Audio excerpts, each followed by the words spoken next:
ശ്രീകുമാരേട്ടാ നമസ്കാരം. പല പ്രധാന വിഷയങ്ങളും ജനശ്രദ്ധ ആകർഷിക്കാതെ പോകുന്ന ചില സാഹചര്യങ്ങളുണ്ട്.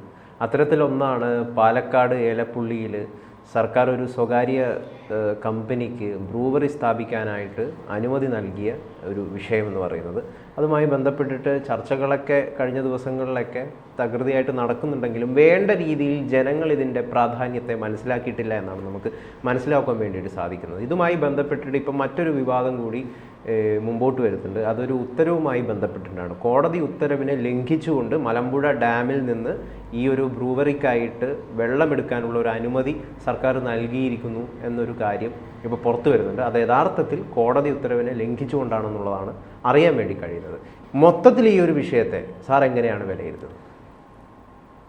ഈ പാലക്കാട്ട് ഏലപ്പള്ളിയിൽ ബ്രൂവറി ഡിസ്റ്റിലറി മൾട്ടിഫീഡ് പ്ലാന്റ് ആരംഭിക്കാൻ പോവുകയാണ് അനുമതി നൽകിയിരിക്കുന്നത്. അടിമുടി ദുരൂഹമായ ഒരു സാഹചര്യത്തിലാണ് ഈ പ്ലാന്റിന് അനുമതി നൽകപ്പെട്ടിരിക്കുന്നത്. പ്രധാനപ്പെട്ട വസ്തുത എന്ന് പറയുന്നത് മന്ത്രിസഭാ തീരുമാനം ഉണ്ടായത് 15-ാം തീയതിയാണ്, ജനുവരി 15-ാം തീയതിയാണ് ഈ കാര്യത്തിന് വേണ്ടി ഈ ഒയാസിസ് കമ്പനി എന്ന് പറയും, അതായത് ഒയാസിസ് കൊമേഴ്സ്യൽ പ്രൈവറ്റ് ലിമിറ്റഡ് എന്ന് പറയുന്ന കമ്പനിക്കാണ് ഇതിന് അനുമതി നൽകിയത്. അനുമതി നൽകി 24 മണിക്കൂറിനകം ഈ ടാക്സസ് എക്സൈസ് വകുപ്പുകളുടെ ഉത്തരവിറങ്ങുകയാണ്. 24 മണിക്കൂറിനകം. നമ്മൾ ശ്രദ്ധിക്കേണ്ട ഒരു വസ്തുതയുണ്ട്. കാരണം ഈ വയനാട്ടിലെ ദുരന്തബാധിതർക്ക് വേണ്ടിയുള്ള ടൗൺഷിപ്പിന് വേണ്ടി സർക്കാർ ഒരു പദ്ധതി തയ്യാറാക്കി ക്യാബിനറ്റ് അംഗീകരിച്ച് 16 ദിവസം കഴിഞ്ഞതിന് ശേഷമാണ് ഈ അനുമതി അതാത് വകുപ്പുകളിൽ ലഭിക്കേണ്ടത്. ഇത് അതിവേഗത്തിലാണ് ഈ ബ്രൂവറി മദ്യ പ്ലാന്റിന് വേണ്ടിയുള്ള അനുമതി നൽകിയത്. ഈ വിചിത്രമായ വാദങ്ങളാണ് ഇതുമായി ബന്ധപ്പെട്ട് ഉയർന്നു വന്നുകൊണ്ടേയിരിക്കുന്നത്. ഇത് ഈ ജനശ്രദ്ധ ആകർഷിച്ചിട്ടില്ല എന്ന് പറയുന്നത്. ജനം കാര്യത്തെപ്പറ്റി അവെയറായി കഴിഞ്ഞു. വലിയ ബഹുജന പ്രക്ഷോഭം അവിടെ ആരംഭിക്കാൻ പോവുകയാണ്. ഈ പറഞ്ഞ കുടിവെള്ളക്ഷാമം എന്ന് പറഞ്ഞ വിഷയത്തെ മുൻനിർത്തി തന്നെ ആരംഭിക്കാൻ പോകണം. ഏലപ്പള്ളി പഞ്ചായത്ത് ഇതിന് അനുമതി നൽകുകയില്ല. കാരണം പഞ്ചായത്തിൻ്റെ അനുമതി ആവശ്യമാണ്.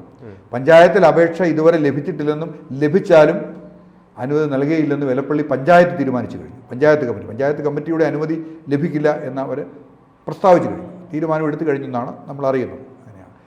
അതോടൊപ്പം തന്നെയാണ് ഇത് ഈ ദക്ഷിണേന്ത്യയിലെ ആദ്യത്തെ ഇത്തരത്തിൽപ്പെട്ട പ്ലാന്റാണെന്നാണ് പറയുന്നത്. ദക്ഷിണേന്ത്യയിലെ ഇത്തരത്തിൽപ്പെട്ട പ്ലാന്റാണെന്ന് പറയുന്നത്. ഇതിന് അനുമതി നൽകുന്നതിന് പറയുന്ന വിചിത്രമായ ന്യായങ്ങളിൽ പെടുന്ന ഒന്ന്, കേന്ദ്ര ഗവൺമെൻറ്റിൻ്റെ ഈ ഇത്തരം പ്ലാന്റുകൾ നിർമ്മിക്കാൻ വേണ്ടിയുള്ള ലിസ്റ്റിൽ ഇത് മാത്രമേ ഉള്ളൂ, ഈ കമ്പനി മാത്രമേ ഉള്ളൂ എന്ന ഒരു കാര്യമാണ്. പക്ഷേ വേറൊരു വസ്തുതയുണ്ട്. ഇതേ കമ്പനി തന്നെ പഞ്ചാബിലും മധ്യപ്രദേശിലും രാജസ്ഥാനിലും ഈ കമ്പനിക്ക് ഉണ്ടെന്നും അവർ വളരെ എക്സ്പെർട്ടാണെന്നും ഈ എക്സ്പെർട്ട് ലിസ്റ്റിലാണ് ഇത് മാത്രമേ ഉള്ളൂ എന്നുമാണ് സർക്കാരിൻ്റെ ഒരു പ്രധാനപ്പെട്ട വാദം. അല്ല, ഈ പഞ്ചാബാണെന്ന് തോന്നുന്നു, അവിടെയൊക്കെ ഈ മലിനീകരണം ഉണ്ടാക്കിയതായിട്ടുള്ള മലിനീകരണത്തിന് വേണ്ടി മാത്രം, അതാണ് ഞാൻ പറഞ്ഞു വന്നത്. മലിനീകരണം മാത്രമല്ല, പരിസ്ഥിതി മലിനീകരണം മാത്രമല്ല, വലിയ അഴിമതിക്ക് വളം വെച്ചതായിട്ടുള്ള കേസുകൾ നിലനിൽക്കുകയാണ്. പരാതികൾ ഉയരുകയും അന്വേഷണം നടക്കുകയും ചെയ്യുകയാണ്. അതേ അവസരത്തിലാണ് പറയുന്നത് ഇത് മാത്രമേ ഉള്ളതുകൊണ്ട് ഇങ്ങനെ ചെയ്തു എന്ന് പറയുന്നത്. ഇതിനകത്ത് വേറൊരു വസ്തുത കൂടെ ഉണ്ട്. ഇതിൽ പ്രതിപക്ഷം ഉന്നയിക്കുന്നത് ഇതൊരു ടെൻഡർ വിളിക്കാതെയാണ് ഈ കമ്പനിക്ക് മാത്രമായിട്ട് ഇങ്ങനൊരു അനുമതി നൽകിയിരിക്കുന്നത് എന്നുള്ളതാണ്. അതിലെത്രമാത്രം ടെൻഡർ വിളിക്കാതെയാണ് അനുമതി നൽകിയിരിക്കുന്നത്? ടെൻഡർ വിളിക്കാതെ എക്സിക്യൂട്ടീവ് ഉത്തരവ് മുഖാന്തരം അനുമതി നൽകുന്ന ഒരു സമ്പ്രദായം കേരളത്തിൽ ഇപ്പോൾ വ്യാപകമായിട്ടുണ്ട്. കാരണം ഈ പ്രധാനപ്പെട്ട വർക്കുകളൊക്കെ നമുക്കറിയാമല്ലോ. യൂരാലിംഗൽ സൊസൈറ്റിക്കാണ് കോടിക്കണക്കിന് രൂപ വരുന്ന വലിയ വലിയ വർക്കുകളൊക്കെ സർക്കാർ നൽകുന്നത്. പലതും ടെൻഡർ വിളിക്കാണ്. എക്സ്പെർട്ടൈസ് എന്ന് പറയുന്ന ഒരു വിദഗ്ധനാണ്. ടെൻഡർ വിളിക്കേണ്ട ആവശ്യമില്ലാന്നും സർക്കാർ പറയും. അതെ, ചില അതാണ് എക്സിക്യൂട്ടീവ് ഉത്തരവെന്ന് ഞാൻ പറഞ്ഞത്. ഇപ്പം എത്രയോ നിർമ്മാണ പ്രവർത്തനങ്ങൾ കേരളത്തിൽ കോടിക്കണക്കിന് രൂപ വരുന്ന ഏറ്റവും വലിയ ഹൈവേ നിർമ്മാണം, ഈ ആലപ്പുഴ ചങ്ങനാശ്ശേരി പാലം, ഈ റോഡ് കിടത്തുന്നതിനുള്ള കൂടികളുടെ നിർമ്മാണ പ്രവർത്തനങ്ങൾ, അങ്ങനെ എത്ര ഇപ്പോൾ ഈ വയനാട് ടൗൺഷിപ്പ് എന്ന് പറയുന്നത് തന്നെ, ഈ ടൗൺഷിപ്പ് എന്ന് പറയുന്നത് തന്നെ ഊരാളുടെ സൊസൈറ്റിയെ 758 കോടി രൂപയുടെ പ്രൊജക്റ്റാണ്. ആ പ്രൊജക്റ്റ് ടെൻഡർ വിളിക്കാതെ തന്നെ കൊടുക്കാൻ ഈ തീരുമാനത്തോടൊപ്പം അടിയന്തര സാഹചര്യങ്ങളിൽ എക്സിക്യൂട്ടീവ് ഉത്തരവിലൂടെ നടപ്പാക്കാൻ കഴിയുന്ന അത് ഉപയോഗിച്ച്, അതിൻ്റെ പഴുതുപയോഗിച്ച് അങ്ങനെ ചെയ്തുകൊണ്ടേയിരിക്കുകയാണ്. അപ്പോൾ അതേ ഇവിടെയും ടെൻഡർ വിളിച്ചിട്ടില്ല. അപ്പോൾ അതിന് പറഞ്ഞിരിക്കുന്ന കാരണം എന്ന് പറയുന്നത് സർക്കാരിൻ്റെ 2020 ഈ മദ്യനയപ്രകാരം ഇതിനെ ന്യായീകരിക്കാൻ പറയുന്ന കാരണങ്ങളിലൊന്ന് ഈ സർക്കാരിന് പുതിയ മദ്യനയവുമായി ചേർന്ന് പോകുന്ന, അത് വീര്യം കുറഞ്ഞ മദ്യം നിർമ്മിക്കുന്നതിന് വേണ്ടിയുള്ള കാർഷികോൽപ്പന്ന വസ്തുക്കൾ. അതാ ഇത് പറയുന്ന കാര്യം കാർഷിക മേഖലയെ പുഷ്ടിപ്പെടുത്തുക എന്നുള്ളൊരു വാദമുണ്ട്. അതിന് പറയുന്ന കാർഷിക മേഖലയെ പുഷ്ടിപ്പെടുത്തുന്നതിന് വേണ്ടി പറയുന്നതാണ് ഇതിൻ്റെ അസംസ്കൃത വസ്തുക്കളായിട്ട് ഒരുപാട് ഈ കാർഷിക ധാന്യങ്ങളടക്കമുള്ള കാര്യങ്ങൾ ഉൾപ്പെടുത്തേണ്ടി വരുമെന്നും അത് കർഷകർക്ക് ഇത് ചെയ്യാൻ വില കിട്ടാൻ സഹായകമാകുമെന്നും ഒക്കെയുള്ള അഭിപ്രായമാണ് അതിനെപ്പറ്റി വരുന്നത്. അങ്ങനെ ഓരോ കാര്യങ്ങളിലും ഇത്തരത്തിൽപ്പെട്ട വാദങ്ങൾ ഉന്നയിക്കുകയും അതുകൊണ്ട് നിൽക്കുകയും ചെയ്യുന്നു. ഇതിനകത്ത് വേറൊരു കാര്യമുള്ളത്, ഈ തെരഞ്ഞെടുപ്പിന് മുമ്പേ, ഈ കഴിഞ്ഞ ഉപതെരഞ്ഞെടുപ്പുകൾക്ക് മുമ്പ് 100 ദിവസം മുമ്പ് എക്സൈസ് മന്ത്രിയുടെ മുമ്പിൽ എത്തിയിരുന്നു. ടാക്സ് സെക്രട്ടറി എക്സൈസ് മന്ത്രിയുടെ മുമ്പിൽ ഈ ഫയൽ എത്തിച്ചിരുന്നു. 100 ദിവസം അതിന് ഒരു നടപടി ഉണ്ടാകാതെ വെച്ചിരിക്കുകയായിരുന്നു. എന്നിട്ടാണ് വളരെ പെട്ടെന്ന് ഈ ഉപതെരഞ്ഞെടുപ്പ് വന്ന അവസരത്തിൽ, പാലക്കാട് ഉപതെരഞ്ഞെടുപ്പ്, ചേലക്കര ഉപതെരഞ്ഞെടുപ്പ്, വയനാട്, ഈ ഉപതെരഞ്ഞെടുപ്പുകൾക്ക് ആ സമയത്ത് വളരെ പെട്ടെന്ന് ഇതിന് അനുമതി നൽകുകയായിരുന്നു, നയപരമായി തീരുമാനമെടുക്കുകയായിരുന്നു എന്നാണ് ഉയർന്ന ഏറ്റവും പ്രധാനപ്പെട്ട ഒരു ആരോപണം. അത് തെരഞ്ഞെടുപ്പുമായി ബന്ധപ്പെട്ടാണെന്നും ഫണ്ട് കളക്ഷനുമായി ബന്ധപ്പെട്ടാണെന്നും ഒക്കെയുള്ള വലിയ ആരോപണങ്ങൾ ആ വിധത്തിൽ ഉന്നയിക്കപ്പെടുന്നുണ്ട്. ഏതായാലും ഒരു വസ്തുതയാണ് ഇങ്ങനെ പെട്ടെന്ന് അനുമതി നൽകപ്പെട്ടു എന്നുള്ള കാര്യത്തെപ്പറ്റി. അങ്ങനെ സന്ദീപ് വാര്യർ പോലുള്ള ചില കോൺഗ്രസ് നേതാക്കൾ ഇതൊരു CPM BJP ധാരണയുടെ ഭാഗമായിട്ടാണ് ഈ ഒരു കമ്പനിയെ തന്നെ തിരഞ്ഞെടുക്കേണ്ടി വന്നത് എന്ന് വിലയിരുത്തിയിട്ടുണ്ടായിരുന്നു. അങ്ങനെ ഒരു അഭിപ്രായം പങ്കുവെക്കുന്നുണ്ടായിരുന്നു. കാരണം BJP നേതാക്കളുമായിട്ട് അടുത്ത ബന്ധമുള്ളൊരു കമ്പനിയാണ്, ഇതിൻ്റെ ഉടമസ്ഥൻ തുടങ്ങിയ കാര്യങ്ങളൊക്കെ അദ്ദേഹം പറയുന്നുണ്ടായി.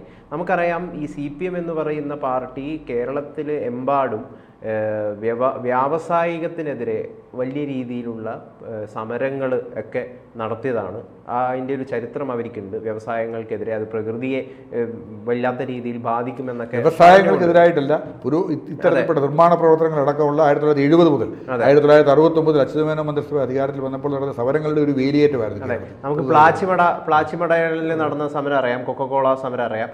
അപ്പം മൊത്തത്തിലൊരു വ്യതിചലനം പാർട്ടിയുടെ ഭാഗത്ത്, പ്രത്യേകിച്ചും പിണറായി അധികാരത്തിൽ വന്നതിന് ശേഷം വ്യവസായത്തെ കൂടുതൽ പ്രൊമോട്ട് ചെയ്യുന്ന, ബിസിനസ്സിനെയൊക്കെ കൂടുതൽ പ്രൊമോട്ട് ചെയ്യുന്നൊരു കാര്യം ഉണ്ടായിട്ടുണ്ട്. അതൊരു വസ്തുത തന്നെയാണ്. അതിൻ്റെ ഭാഗമായിട്ട് വരുന്നൊരു മലക്കം മറിച്ചൽ തന്നെയല്ലേ ഇത്തരം സ്ഥാപനങ്ങൾക്കായിട്ടുള്ള അനുമതി നൽകുന്നത്? അല്ല, അതിൻ്റെ വികസന വിരോധികളാണ് കമ്മ്യൂണിസ്റ്റുകാരെന്നുള്ളൊരു പ്രചരണം വ്യാപകമായിട്ട് ഉയരുന്നുണ്ട്. അതിനെ മാറ്റാൻ വേണ്ടിയിട്ട് പിണറായി ശ്രമിക്കുന്നുണ്ടോ? അതിന് മാറ്റാൻ വേണ്ടി ശ്രമിക്കുന്നു എന്നതിൻ്റെ ഭാഗമായിട്ട് ഈ അനുമതി നൽകിയതിനെ നമുക്ക് എന്തായാലും വിലയിരുത്താൻ പറ്റില്ല. പല കാര്യങ്ങളിലും ഈ പറഞ്ഞ ഇടിഞ്ഞ മുഖത്തിനെതിരായിട്ട് അതിതീഷ്ണമായ സമരം ഉണ്ടായിരുന്നു. പിന്നെ എറണാകുളത്ത് ഇൻ്റർനാഷണൽ എയർപോർട്ടിനെതിരായിട്ടുള്ള സമരം ഉണ്ടായിരുന്നു. അതിന് പുറകോട്ട് നോക്കിക്കഴിഞ്ഞാൽ കേരളത്തിൽ സമരങ്ങളുടെ വിചാരത്തിലുള്ളത് പുതിയ കാലഘട്ടത്തിൽ അങ്ങനെയാണ് എന്ന് പറയുന്നു. അത് ഭരണം തുടർച്ചയായി കിട്ടിക്കഴിഞ്ഞപ്പോൾ, 2ാം തവണയും കിട്ടിക്കഴിഞ്ഞപ്പോൾ അത്തരത്തിൽപ്പെട്ട കുറേയേറെ കാര്യങ്ങൾ ചെയ്യുന്നുണ്ട്. അത് സ്വാഭാവികമായിട്ടും വരുന്ന കാര്യങ്ങളായിരിക്കാം. പക്ഷേ നമ്മൾ ശ്രദ്ധിക്കേണ്ട വസ്തുത, ഈ പറഞ്ഞതുപോലെ ഇപ്പം നാഷണൽ ഹൈവേയുടെ തന്നെ പണി പൂർത്തിയാക്കുന്നതിന് വേണ്ടി ഉള്ള സ്ഥലമെടുപ്പ് സംബന്ധിച്ചുള്ള സമരങ്ങൾ, ആ സമരത്തിൽ ഭരണത്തിലെത്തിക്കഴിഞ്ഞതിന് ശേഷം എടുത്ത മറു തീരുമാനങ്ങൾ, ഇതൊക്കെയുണ്ട്. പക്ഷേ ഇത് എന്ന് പറയുന്ന അതുമായി ബന്ധപ്പെടുത്തി പറയാവുന്ന ഒരു കാര്യമേ അല്ലല്ലോ ഈ ബ്രൂവറിയുടെ നിർമ്മാണം എന്ന് പറയുന്നത്. ഇത് വളരെ പെട്ടെന്ന് ഉണ്ടായി പറഞ്ഞിരിക്കുന്നത് പോലെ ശരിയാണ്, ഉത്തരേന്ത്യൻ കമ്പനിയാണ്. പക്ഷേ ഈ ജലചൂഷണം എന്ന് പറയുന്നത് അതിഭീകരമായി നടക്കാൻ പോകുന്ന ഒരു കാര്യമാണ്. നമ്മൾ ഉന്നയിച്ച് തുടങ്ങിയത് ആ വിഷയമാണല്ലോ. ഈ പ്ലാച്ചിമട പോലെയുള്ള സ്ഥലത്ത് നിർത്തിവെക്കേണ്ടി വന്നു, പ്ലാന്റ് നിർത്തിവെക്കേണ്ടി വന്നു. ഇവിടെ എലപ്പള്ളി പഞ്ചായത്ത് സമരം പ്രഖ്യാപിച്ചിരിക്കുന്നു. എന്നിട്ട് മാത്രമല്ല, ഈ പരിസ്ഥിതിയുടെ അനുമതി കേന്ദ്രത്തിൽ നിന്ന് വാങ്ങിക്കുമെന്നും ഇവിടെ അതോറിറ്റി ആവശ്യത്തിനുള്ള വെള്ളം കൊടുക്കാമെന്നുള്ള തീരുമാനമെടുത്തു കഴിഞ്ഞിരിക്കുന്നു ആവശ്യമുള്ളത്. പക്ഷേ അതെങ്ങനെ ലക്ഷക്കണക്കിന് ഇത് അതിഭീകരമായ വരൾച്ചയിലേക്ക് ആ നാടിനെ നയിക്കുന്ന, പ്ലാച്ചിമടയിൽ ഉണ്ടായതിനേക്കാൾ വലിയൊരു ദുരന്തമാണ് ഈ നമ്മൾ വികസനത്തെപ്പറ്റി പറയുമ്പോൾ ചില കാര്യങ്ങളിൽ പ്രത്യേകം ശ്രദ്ധിക്കേണ്ടിയിരിക്കുന്നു. അതിൽപ്പെട്ട പ്രധാനപ്പെട്ട ഒരു കാര്യമാണ് ഈ ജലചൂഷണം എന്ന് പറയുന്നത്. ഇവിടെ അതിഭയങ്കരമായ വരൾച്ചയിലേക്ക് പ്രദേശത്തെയും ജനങ്ങളെയും തള്ളിവിടുന്ന ദൂരവ്യാപകമായ പ്രത്യാഘാതങ്ങൾ ഉണ്ടാക്കുന്ന ഒരു തീരുമാനമാണ് ഇതിനെപ്പറ്റി. ഇവിടെ വേറൊരു കാര്യങ്ങൾ ശ്രദ്ധിക്കേണ്ടതായിട്ടുണ്ട്. മലബാർ ബ്രൂവറി പൊതുമേഖലയിലൊരു സ്ഥാപനമുണ്ട്. ഈ 2009 പ്രവർത്തനം ആരംഭിച്ച ഒരു പൊതുമേഖലയിലുള്ള ഒരു സ്ഥാപനം ഉണ്ട്. അവിടെ അതിൻ്റെ ഒരു കാര്യങ്ങളും ഈ പറഞ്ഞതുപോലെ മുൻപോട്ട് പോകാതെ ഇരിക്കുന്ന ഒരവസ്ഥ കൂടിയുണ്ട്. ഇവിടെ തന്നെയുണ്ട്. 2009 അതിൻ്റെ പ്രവർത്തനം ആരംഭിച്ചതെന്നാണ് എനിക്ക് തോന്നുന്നത്. മലബാർ ബ്രൂവറീസ് പറഞ്ഞ് നമ്മുടെ സംസ്ഥാന ഗവൺമെൻറ്റിൻ്റെ സ്ഥാപനമുണ്ട്. അവിടെ പിന്നെ ഈ ജവാൻ എന്ന് പറയുന്ന ഒരു മദ്യം, വില കുറഞ്ഞ മദ്യം ഉൽപ്പാദിപ്പിച്ച് തുടങ്ങിയിരുന്നു.